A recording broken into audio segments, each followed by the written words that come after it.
তোমরা যেখানেই যাও না কেন ছাপড়িদের ছাপড়িপনা সব জায়গায় দেখতে পারবে, স্পেশালি ইন্ডিয়াতে ছাপড়িদের কোনো অভাব নেই। প্রথম দিনটা আমি শুরু করছি ঘুরতে যাওয়ার জন্য। তো ঘুরতে যাওয়ার জন্য চলে এসেছিলাম ইকো পার্কে। ইকো পার্কে পার্কিংয়ের মধ্যে স্কুটিটাকে রেখে পার্কিংয়ের মাঝখান দিয়ে চলে গেছিলাম টিকিট কাউন্টারের দিকে। টিকিট কাউন্টারে কিছুক্ষণ লাইন দেওয়ার পর টিকিট পাওয়ার পরে ঢুকে গেলাম ইকো পার্কের ভিতরে।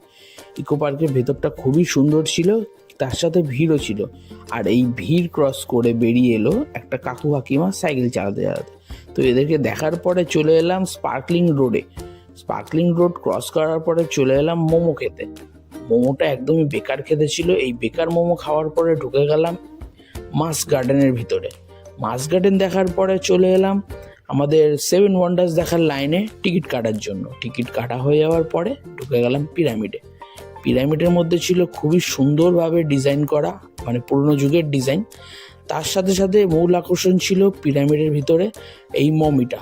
এই মমিটা দেখার পরে চলে এলাম এই জায়গাটা, কিন্তু এই জায়গাটার ব্যাপারে আমি কিছু জানি না, তাই বেশি কিছু বললাম না। কিন্তু এর ভেতরেও ছিল খুব সুন্দর সুন্দর হাতের কাজ করা।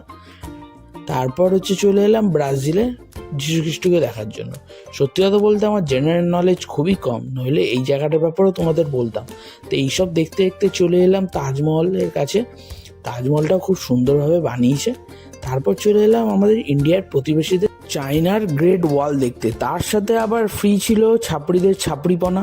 এইসব ছাপড়িপনা দেখার পরে বহুত জোরে খিদে পেয়ে গেছিলো, তাই চিকেন পকোড়া আর চাউমিন অর্ডার দিয়ে দিয়েছিলাম। চিকেন পকোড়াটা খুবই সুন্দর খেতে ছিল, আমার মুখের এক্সপ্রেশন থেকে বুঝে যাচ্ছ।